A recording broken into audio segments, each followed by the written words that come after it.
All right, so I had you match, all right, I had you match the graphs to their inverses. How do we do that? Look at the y values and match those to the corresponding. Exactly, okay? So here's your affirmation. You don't have to see the whole staircase, just take the first step. So we're going to talk about derivatives of inverse functions today, okay? So that's why we did that. This talks about partner, but we did as a group. So how could you tell we had inverse graphs? We were looking at those x and y values, okay? What's true in the most basic sense about inverses, about their x and y values?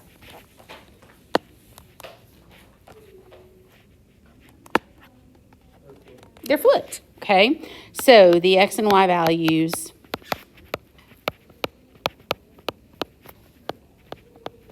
are switched, okay? The x and y values are switched. We're going to look at a specific graph, okay?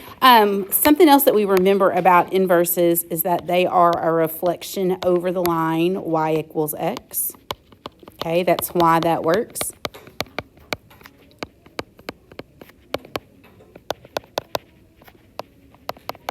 But we're going to focus on this, what we know about the x and the y values being switched, and that's kind of where we started. Okay? And that's where we started. Now, I want to start with a specific graph, and the one I'm going to choose is this one. So let's find it. I'm going to sketch its graph right here. It looks to me kind of like a square root graph. So it has 2, 0, and then 3, 1. And then it looks like 6, 2.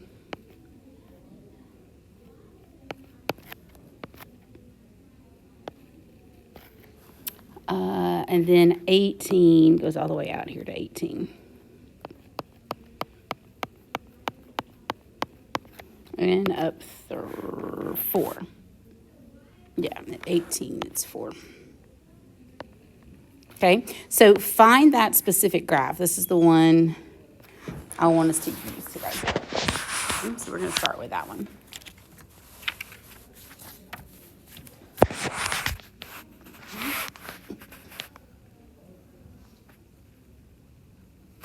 So find that specific graph and its inverse, and then kind of push all the others to the side because we're not going to look at those.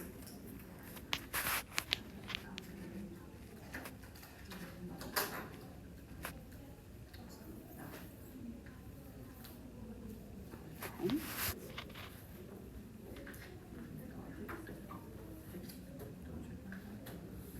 Marshall, you can find it in that set you've got right there on your table. Okay. All right, so we got the right one. So we've got that function in its inverse, and then everything else we'll put aside because we don't really need it. Okay.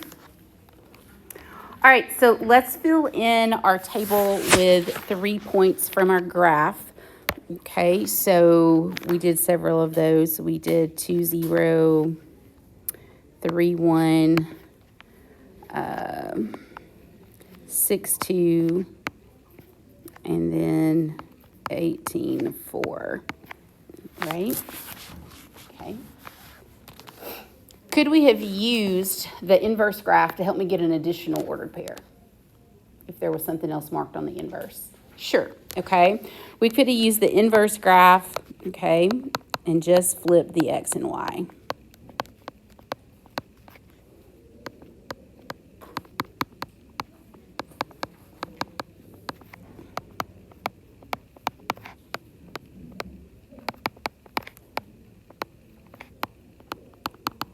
Right? And I don't know that they really marked anything different for me on that one.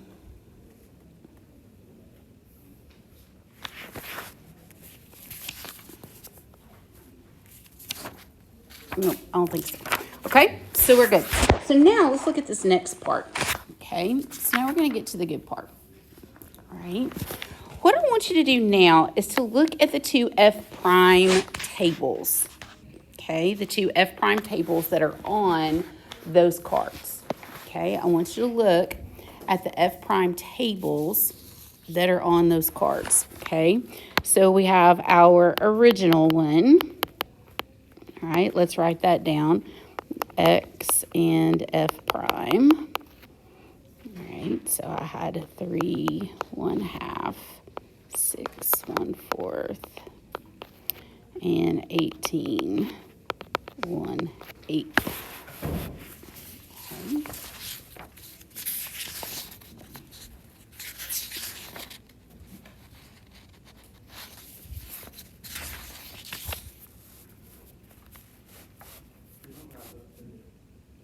You don't have that one? It's not on the back side? The first one on the back side says section H is the mother, It's because I'm a dork. So that's because I'm a dork. Okay. All right, grab your piece of notebook paper. Sorry, we're going to fill it in as we go. All right. Apologize for you.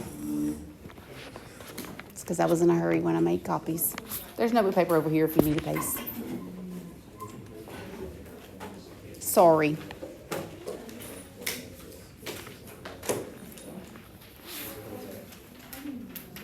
your top.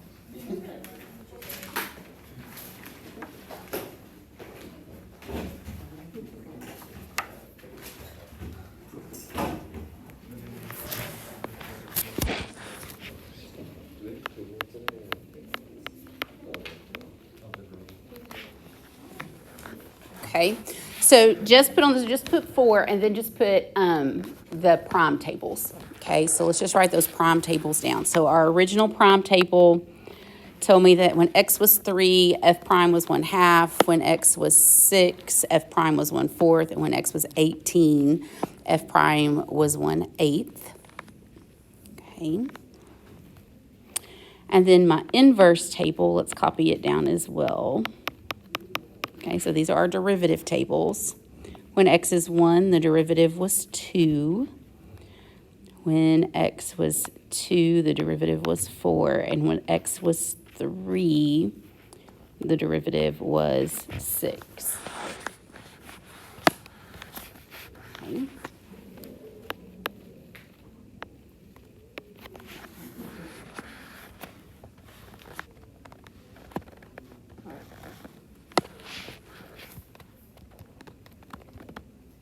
Okay.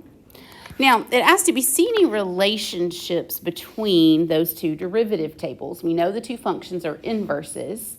Do you see any relationships between their derivatives?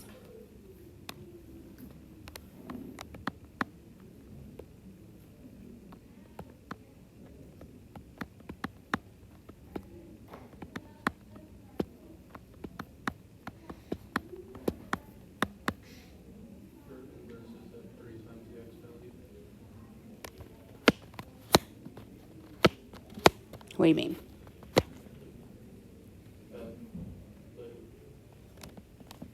Every x value derivative for the inverse Mm-hmm. is the inverse of the first 3 times that x value of the original. Or the, you know? Okay. With no, I don't actually, but is that true on all the other cards? Because we're looking for something that's going to be true on all of them. So look at a different set. Is it always 3 times? Okay, look at a different set of cards.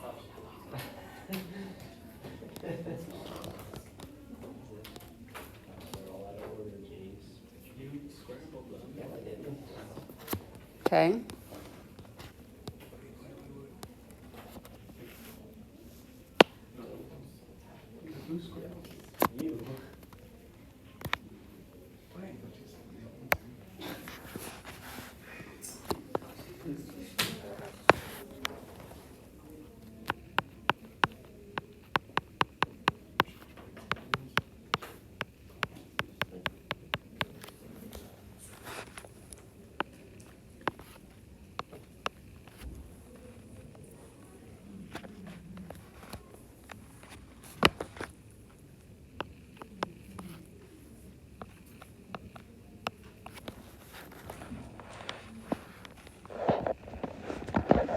I don't think it's going to be 3 times every function that we use. Okay, so let's see if there's a different relationship. Just looking at the f prime values. Okay, what's the relationship between 1/2 and 2?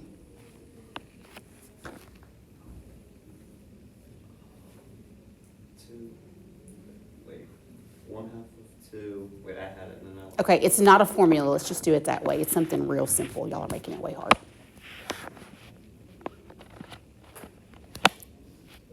They're reciprocals. Okay? They're reciprocals. Right? Now, let's see why the x values are different. What was the ordered pair on the original function? Was 3, 1. So my x value was 3. But what was the ordered pair on my inverse function? 1, 3. We switched it. Okay? So notice those x values change because we're on different functions. We're on a function and its inverse. But its derivatives are reciprocals of each other. Okay? So same way with 6. Okay? The original point on the function was 6, 2. Its inverse point was then 2, 6. And so if we look at those two x values, all right, for the function and the inverse, are their derivatives reciprocals? Yes. Okay? Now, that being the case, let's see if we can figure out some other points. Here's 1 point, okay? At 18, I have 1/8. 3, I have positive 6. So those points obviously don't go together because what would be true about their derivatives? They'd be reciprocals, and they're not, okay? So let's think for a second about my original function, x f of x. So the original point I have is 18, and then what was the y value that went with it?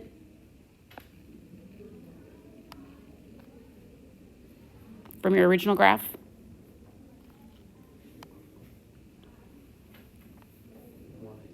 No, I'm looking at my ordered pair, not my derivative. Nope, I'm looking at my original ordered pair on the function. On that graph, what was 18? It was 4, okay? So if I go back over here, 18, I get 4. So now let's talk about the inverse function. Okay, so the x value would be 4, the y value would be 18. So now let's talk about the derivative, okay? It gave me an x value of 18, all right? When I think about its inverse, what would the x value be? If the original x value was 18, what's the inverse x value going to be? 4, okay? So if the original derivative was 1/8, what's the inverse derivative going to be?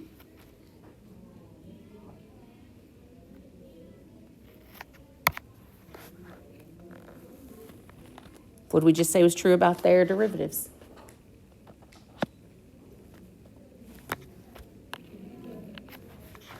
They're reciprocals, okay? So what would be the reciprocal of 1/8? 8, okay?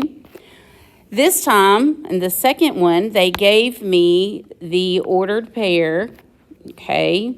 The x value from my inverse was 3, okay?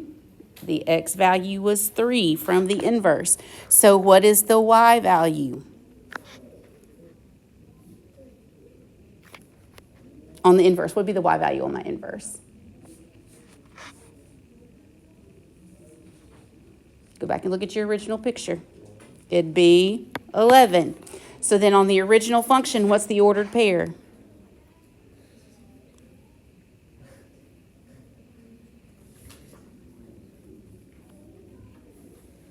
What's true about inverse functions? What do their ordered pairs do?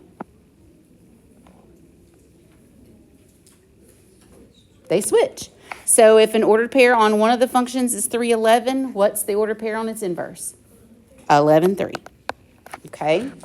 Now, let's look at what they gave me in terms of the derivative. They gave me the derivative of 6 when x is 3. That came off the inverse function. So what's the x value going to be on my derivative? They gave me 3, so what does the x value have to be? No. If I'm going the opposite direction,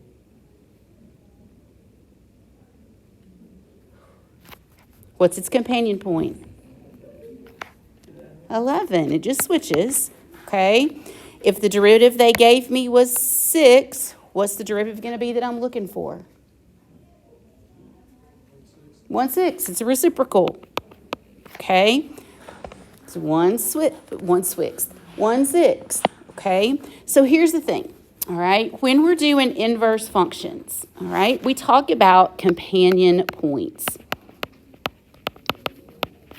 okay? We have x, f of x. We have x, f inverse of x, okay? So if I have an ordered pair, AB, on the original function, what point is going to be on the inverse? Just definition, BA, okay? So we're not talking about derivatives, okay? Now let's talk about derivatives. Let's say that x, f prime of x, so that's its derivative. On the x function, the x value is a, and let's say its derivative is n, okay? Now, this is weird notation, okay? F inverse prime, okay? That's weird, okay? But we're talking about the derivative of the inverse, okay? The derivative of the inverse.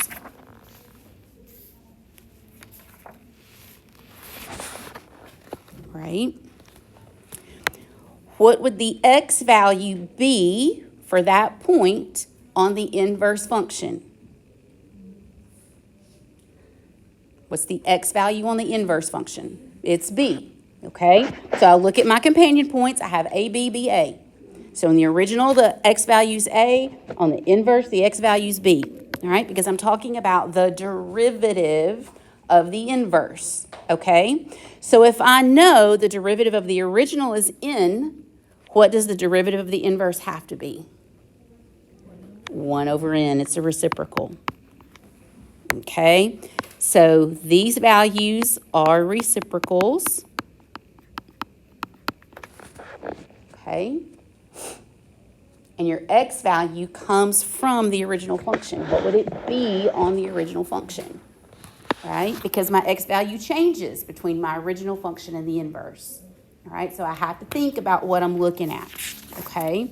So let's formalize this a little bit. I want to show you the formal mathematics for a second. Okay? Now, they give you a formula, but I just don't do it that way. Okay? Because you don't need it. All right? You just don't need it because we can do it by reasoning based on what we know. Okay, by what we know. Okay, and this is what I tell people always when we're doing this. Okay. All right. Here's the thing. When we talk about a derivative of an inverse function, okay, a function and its inverse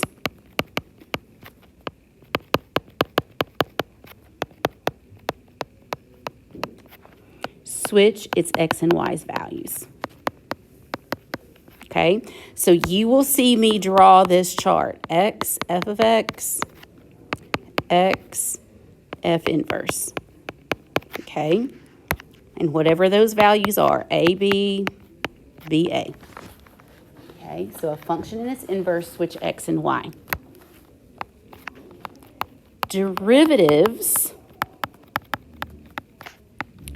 of inverses at what I like to call a companion point. That is not a formal mathematical term, okay? But it's just a way for me to realize I'm talking about that point that's switched on the function and its inverse, okay? Derivatives of inverses at their companion points are reciprocals. Okay? So again, you will see me draw the chart, f prime. F inverse prime. Right? A n, b 1 over n. Right? It's really all you need to know. Okay? Because 9 times out of 10, they're not going to give you a function that you can actually solve for. All right? In terms of finding its inverse and taking a derivative like normal. They're going to give it to you in really abstract terms. Okay? And so we have to reason through that. Now, I do want to show you the formula. Are there times when it could be something where you could do that? Yeah, but I've never used it, not once, on an AP test. Okay, so I'm going to show it to you because there is a formula, but I just don't think you need it. Okay, so derivatives of inverse functions. Right. Okay, and so here's the formal mathematics. If f of x and g of x are inverses.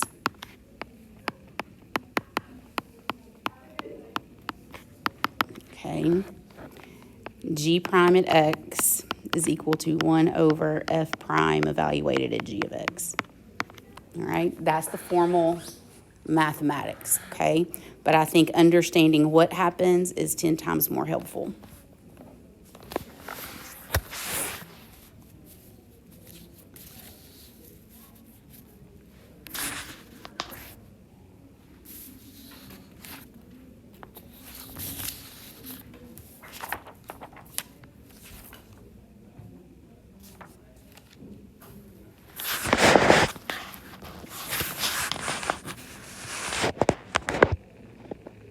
Okay, here's what I want you to write down. I'm going to highlight the parts you need to write down, okay? In this next example, because you don't have it, okay? F at 5 is equal to 20. F of 7 is equal to 5. F prime at 5 is equal to negative 4. F prime at 7 is equal to negative 5 over 2. Okay? So that's all that we're given, all right? That's important. Write that down. Okay. Then write down G and F are inverses. Okay, so that's important. G and F are inverses.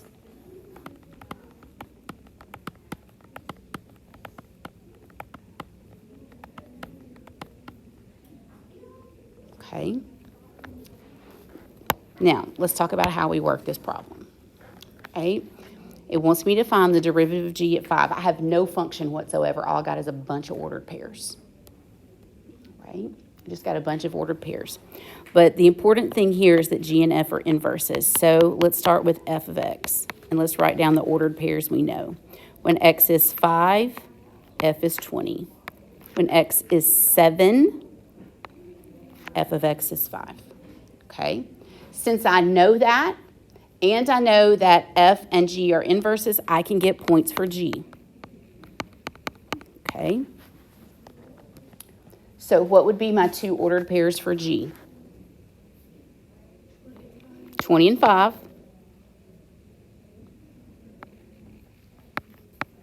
And then 5 and 7. Okay? So that's what I know. Right? The other thing it tells me, all right, is F prime. Okay? When X is 7, F prime is negative 5 over 2. All right, so I'm going to have to use that and hope that it goes with something that I can figure out to find G prime. Okay, since they only gave me one X value for my derivative, okay, so when X is 7, on G, what would be the X value? If they gave me a derivative at 7, what would be the X value for my derivative on G?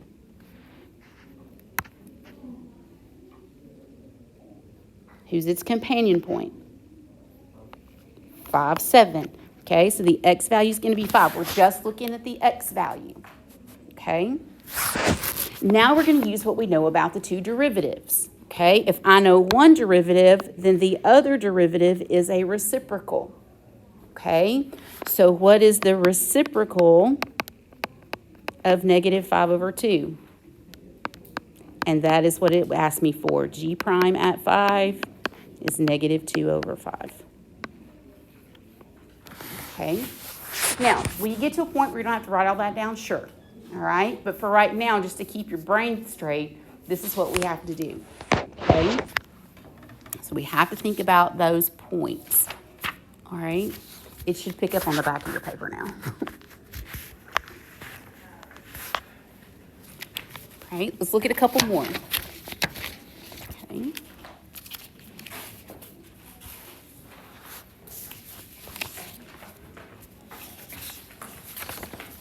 Okay. So let's take a look at this next one. All right. It says the function h is given by the function h of x equals x to the fifth plus 3x minus 2, and h at 1 is equal to 2. Okay. So that's the first thing it gives me. It gives me a function, and it tells me that for x, h of x, I have a point, which would be 1, 2, which means I could do x, h inverse of x, which would be 2, 1. So I can do that just based on that one piece of information. I don't have to do anything crazy. Okay? A function and its inverse, the points switch places. Okay?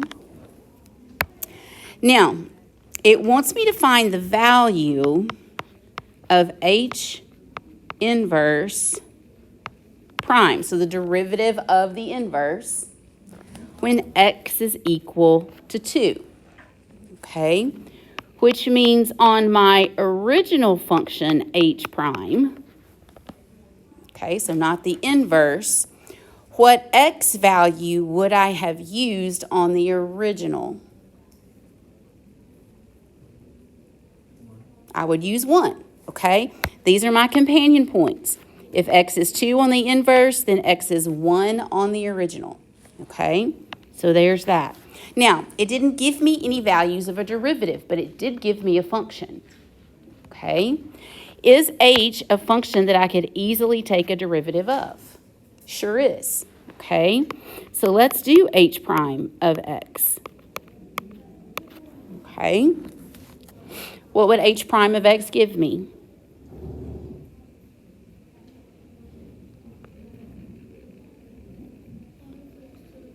Yep, plus 3, okay? I want to find the value at 1, right? So h prime at 1, 5 times 1 to the 4th plus 3, which would be how much?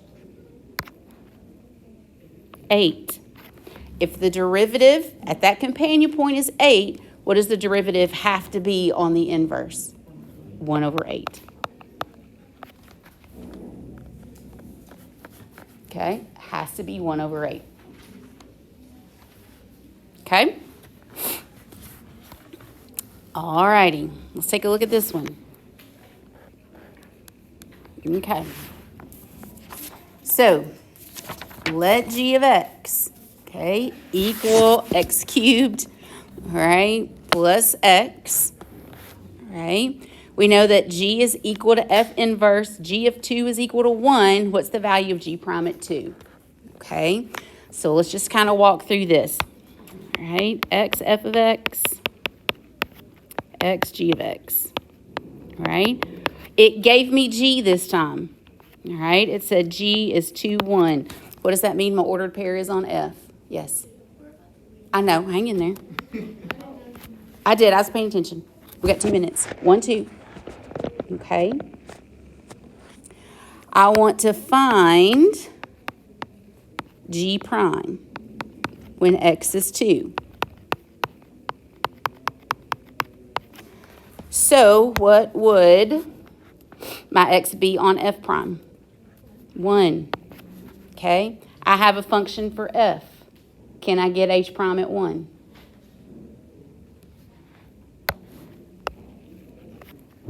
Okay, f prime at x would be 3x squared plus 1. F prime at 1 would be 6x, or 6 times 1, which would be 6. So what's my derivative on g? 1/6. Okay, it's how they work, all right? Your only assignment is that worksheet that's on your table. You need to play with those. Okay, you need to play with those a little bit. Okay, those of you that are, the 4 of you that'll be here with me tomorrow, okay, you can play on it when you get here. All right. Did I?